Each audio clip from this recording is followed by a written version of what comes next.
والسلام على سيد الأنبياء والمرسلين أما بعد فأعوذ بالله من الشيطان الرجيم بسم الله الرحمن الرحيم وأما بنعمة ربك فحدث آمنت بالله صدق الله العظيم وصدق رسوله النبي الكريم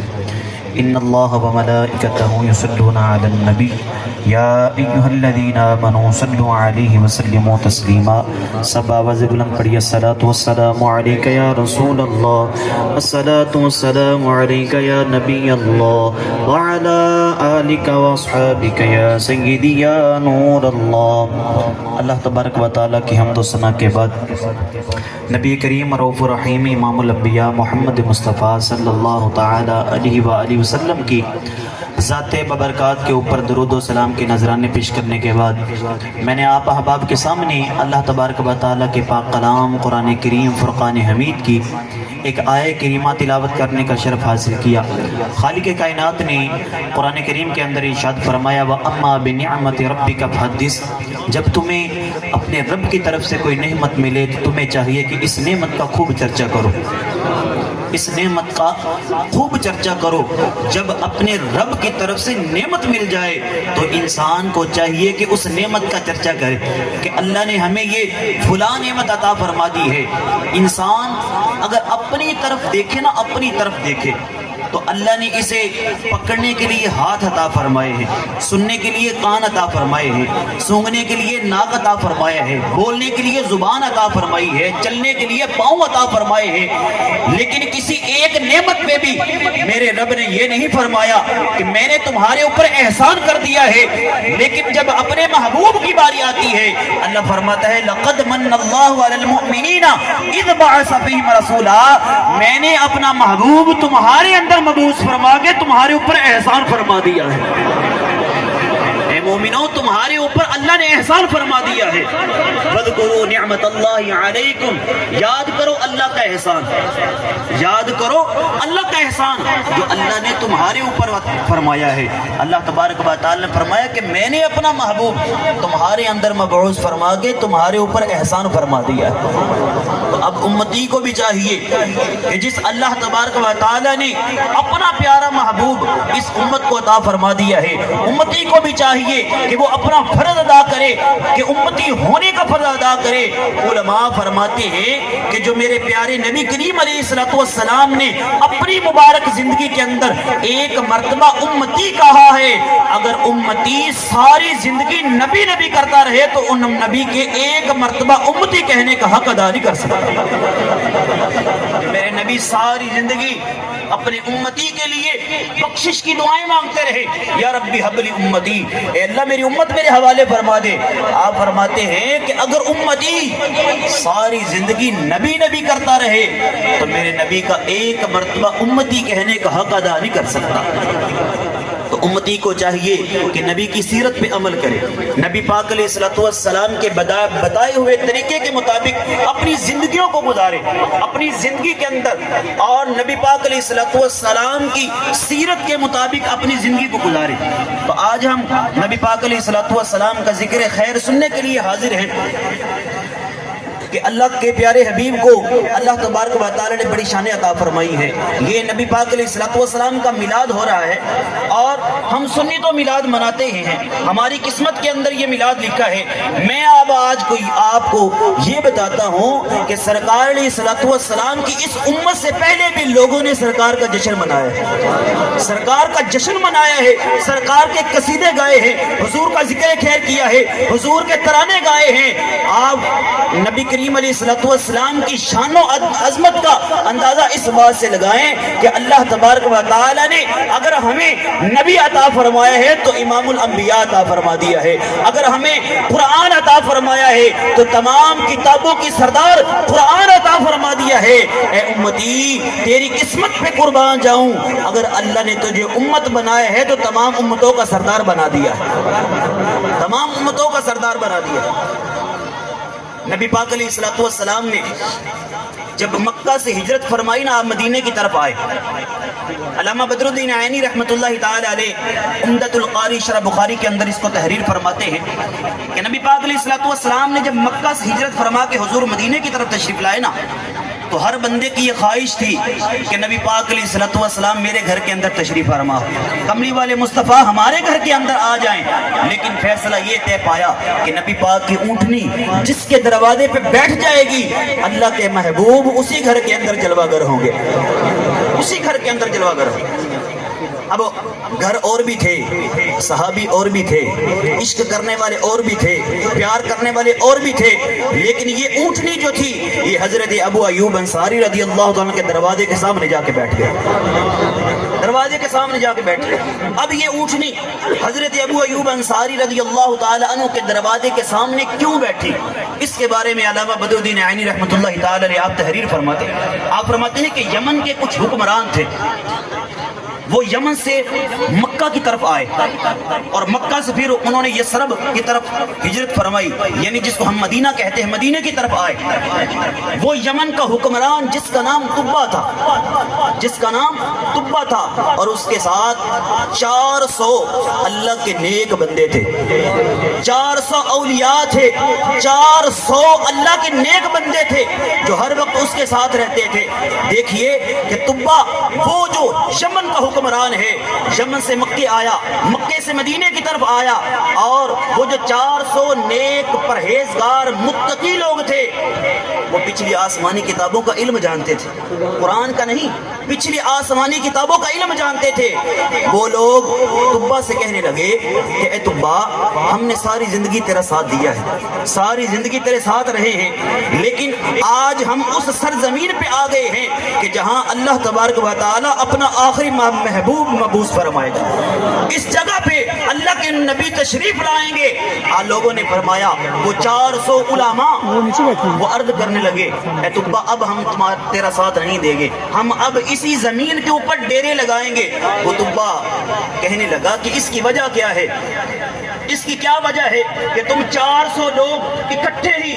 اس جگہ پہ ڈیرا لگانا چاہتی ہو، اس جگہ کی فضیلت کیا ہے، اس کا مقام کیا ہے، اس کی فضیلت اور عظمت کیا ہے؟ وہ 400 لوگ کہنے لگے کہ اس کی فضیلت اور عظمت اتنی ہی کافی ہے کہ اللہ کا پیارا محبوب یہاں تشریف لانے والا ہے،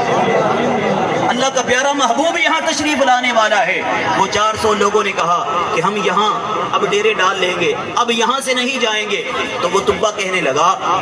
کہ پھر میری وہ سلطنت کا کیا بنے گا، اتنے میرے خزانوں کا کیا بنے گا، اتنی میری جائیداد کا کیا بنے گا؟ تو ان لوگوں نے کہا کہ ہم تو نبی کی محبت میں اب یہاں ڈیرے ڈال لیے ہیں، ہم تو یہاں ہی رہیں گے۔ لیکن طبہ نے عرض کیا کہ اگر تم اس نبی سے محبت کرتے ہو، تم اس نبی سے پیار کرتے ہو، تم اس نبی سے عشق کرتے ہو، آج طبہ نے بھی یہ فیصلہ کیا ہے کہ آج طبہ یمن کا حکمران بھی اس نبی کے انتظار کے اندر یہاں تشریف فرما ہے، اب طبہ بھی یہاں رہے گا۔ اب طبہ نے کیا کیا، اس نے اپنے یمن سے اپنے خزانے منگوا لیے، اپنا سارا کنبہ منگوا لیا، اور لوگوں سے کہنے لگا کہ یہ جتنے 400 اللہ کے ولی ہیں، 400 نیک اور متقی پرہیزگار ہیں، ان 400 کے لیے ایک ایک گھر تعمیر کیا جائے۔ آج لوگ ہمیں 40 لڑیاں نہیں لگانے دیتے نبی کی ولادت کے اندر، اس طبہ نے 400 لوگوں کے لیے گھر تعمیر کروائے، اور یہاں گھر نہیں تعمیر کروائے، طبہ نے گھر والیوں کا بھی اہتمام فرمایا،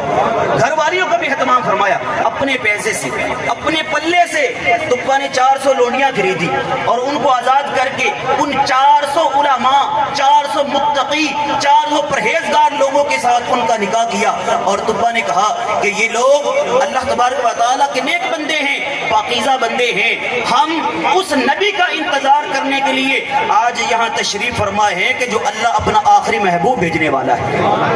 آخری محبوب بھیجنے والا ہے۔ اب اس نے کیا کیا، 400 لوگوں کے گھر بنائے۔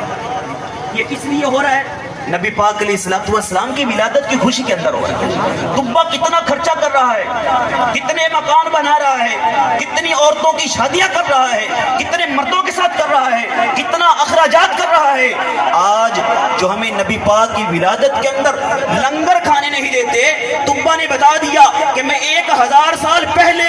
نبی پاک علیہ الصلوۃ والسلام کی ولادت کا جشن منا کے جا رہا ہوں، نبی پاک کی ولادت کا جشن منا کے جا رہا ہوں۔ اب اس طبہ نے ایک خط لکھا،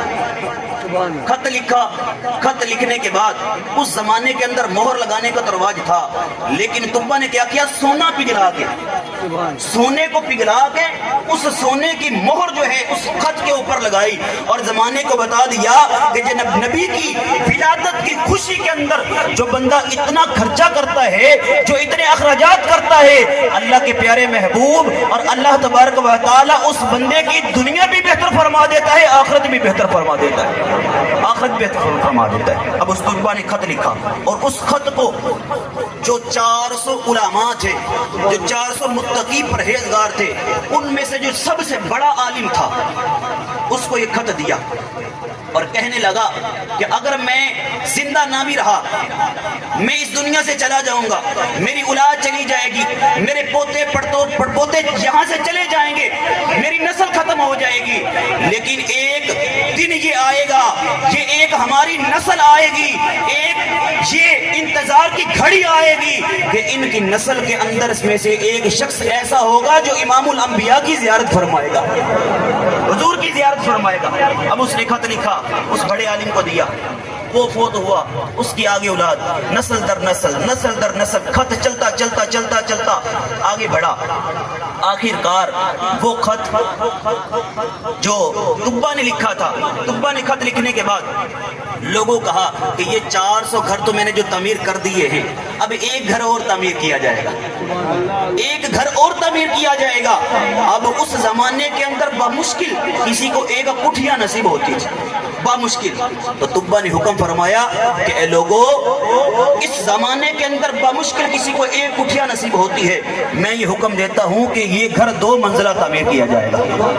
2 منزلہ گھر تعمیر کیا جائے گا. اب تبا نے حکم دیا, اس نے اپنا جبہ اتارا, اپنا تاج اتارا, اور حکمرانوں والا لباس اتار کے فقیروں والا لباس پہنا, اور عرض کرنے لگا کہ یہ جو گھر تعمیر کیا جائے گا, اس کے اندر تبا اپنے ہاتھوں سے اینٹیں لگائے گا, اپنے ہاتھوں سے لگائے گا, اس گھر کو تعمیر کرے گا. اور لوگوں کو بتا دیا کہ اے لوگوں, یہ 400 گھر تو علماء کے لیے ہے, یہ جو تبا نبی پاک علیہ الصلوۃ والسلام کی ولادت سے 1000 سال پہلے نبی پاک علیہ الصلوۃ والسلام کا گھر تعمیر کر کے جا رہا ہے, اور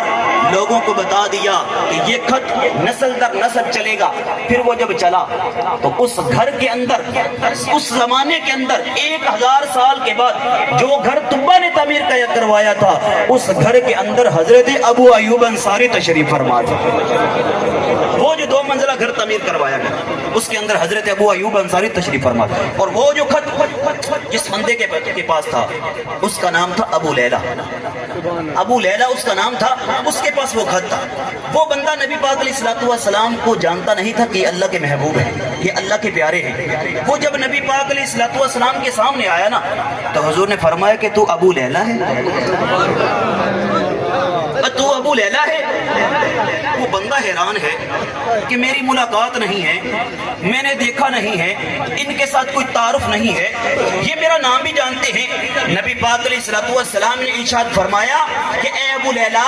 یہ باتیں نہ کر کہ میں تجھے جانتا نہیں ہوں, تو اپنی جیب کے اندر سے وہ خط نکال جو تبا نے میرے لیے لکھا ہے.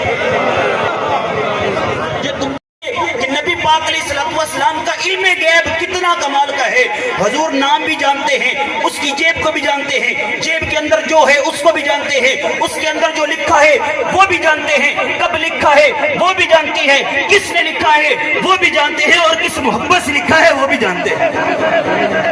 کس محبت سے لکھا ہے وہ بھی جانتے ہیں. اب وہ شخص سامنے آیا, اس نے خط نکالا, خط نکال کے نبی پاک علیہ الصلوۃ والسلام کی بارگاہ کے اندر پیش کیا. حضور علیہ الصلوۃ والسلام نے جب خط پڑھا تو حضور نے صحابہ کو فرمایا کہ پیارے صحابہ, اس خط کے اندر جو تبا لکھ کے چلا گیا ہے, تبا 1000 سال پہلے نبی پاک کی ولادت سے 1000 سال پہلے یہ گواہی دے کے چلا گیا ہے, یہ خط لکھ کے چلا گیا ہے کہ یا رسول اللہ, میں تو اس دنیا کے اندر نہیں رہا, میری نسلیں نہیں رہی, میری اولاد نہیں رہی, یا رسول اللہ میں ایک 1000 سال پہلے اس بات کی گواہی دیتا ہوں کہ آپ اللہ کے رسول ہیں، آپ اللہ کے پیارے ہیں، آپ امام الانبیاء ہیں، آپ اللہ کے رسول ہیں۔ یا رسول اللہ، تبا 1000 سال پہلے گواہی دے کے جا رہا ہے۔ یا رسول اللہ، جب میدان حشر کا وقت آئے، جب لوگ اپنے پسینے کے اندر ڈوب رہے ہو، یا رسول اللہ اس وقت اپنے غلاموں کے اندر تبا کی گنتی میں شامل فرما لینا، تبا کی گنتی بھی اپنے غلاموں کے اندر شامل فرمانا۔ اور حضور نے صحابہ کو فرمایا کہ میرے پیارے صحابہ، اب تبا کو کوئی گالی نہ دے،